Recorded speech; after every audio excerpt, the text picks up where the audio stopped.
Romas leads his men towards victory and independence. The Victory is a small boat shuttling between the Lithuanian harbour of Klaipėda and a gigantic vessel called Independence, anchored at the Baltic shore. It has just arrived in Lithuania, its final destination. It will remain moored here.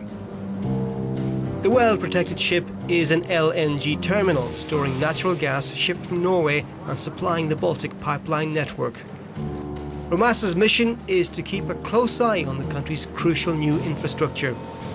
Before the arrival of the Independence, Lithuania was 100% dependent on natural gas deliveries from Gazprom. Now Lithuania has an alternative.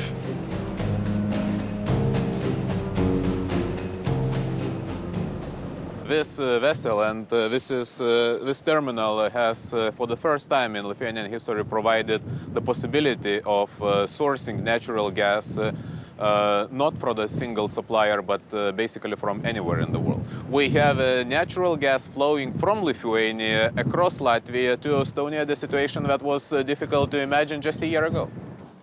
Okay. The European Commission accuses Russia's Gazprom of having abused its dominant position in Poland, the Czech Republic, Slovakia, Hungary, Bulgaria and the Baltic states. Some were overcharged by 40%, the EU Commission says. Gazprom calls the findings unfounded. In order to help the Baltics break free of Gazprom's grip, the European Union is fostering regional cooperation. New pipeline links are planned between Estonia and Finland and from Poland to Lithuania.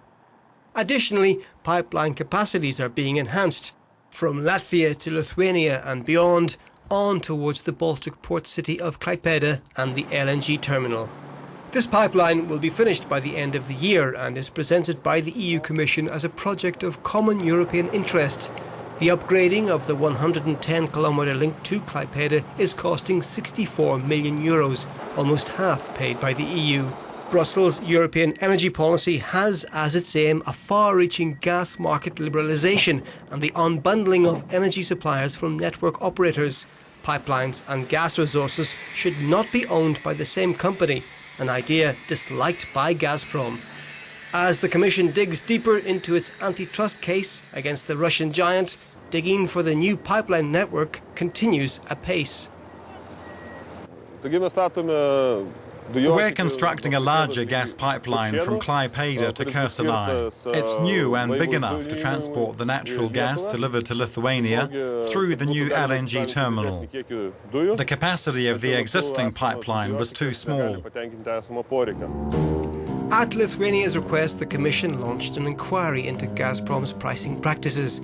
Based on the initial findings, an official legal process is now underway.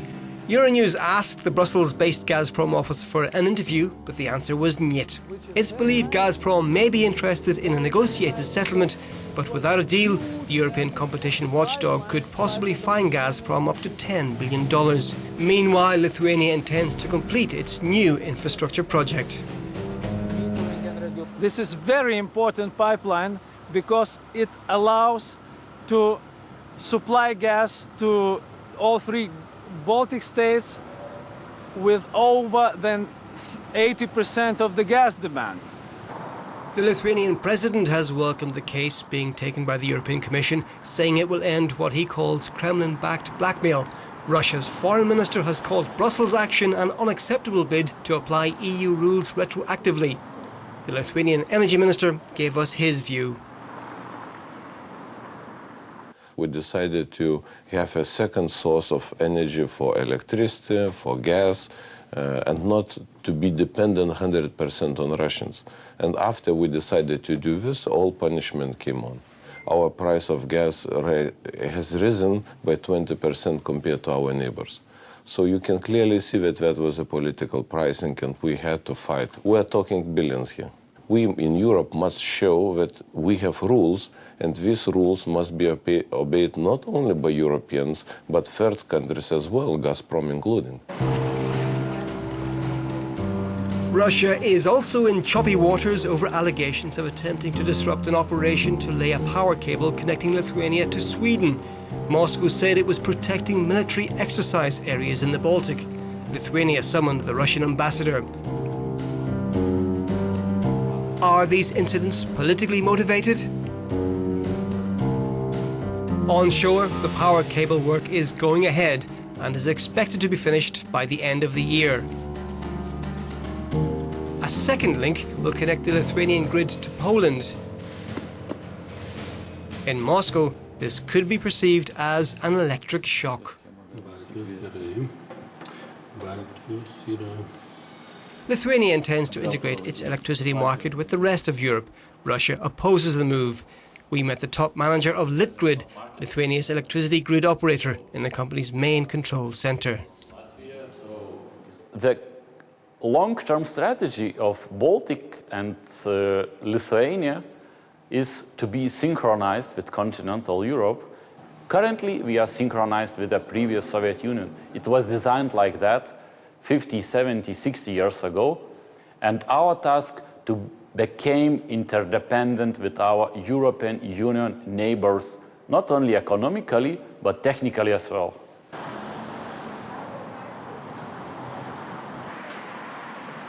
There is another way to enhance Lithuania's and the EU's energy security, cutting down on consumption. Across Europe, extensive renovation programmes are underway. Largely co-financed by the European Investment Bank, it channels taxpayers' money into projects to insulate old Soviet-era apartment blocks, like this one in the Lithuanian capital Vilnius.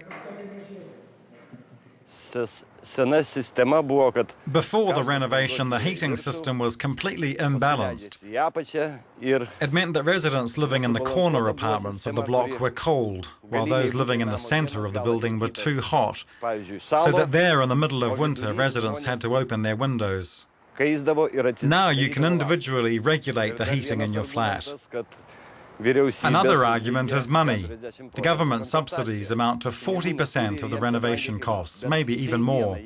For people living on social benefits, the government pays 100% of the costs. There are 1,000 renovation projects planned for this year across Lithuania. A total of 34,000 flats are in need of improvement. Ruta and her family live in a 44 square metre apartment.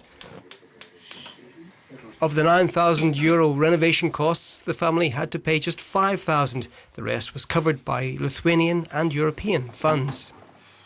In winter, we had to pay a monthly average of about €90. That's quite a lot for us. After renovation, I expect to save 30% on heating costs. After renovation, we'll have a more pleasant living environment. Healthier for the kids, lower bills, neater looking, and moreover, it'll be an energy-efficient, warmer home. Many Lithuanians remain wary of their dependence on Russia for energy, with the constant fear that Moscow might turn off the tap. Now the country and its Baltic neighbours have the possibility of alternative sources. Diversification is the key word, shining a light on what had been an uncertain energy future.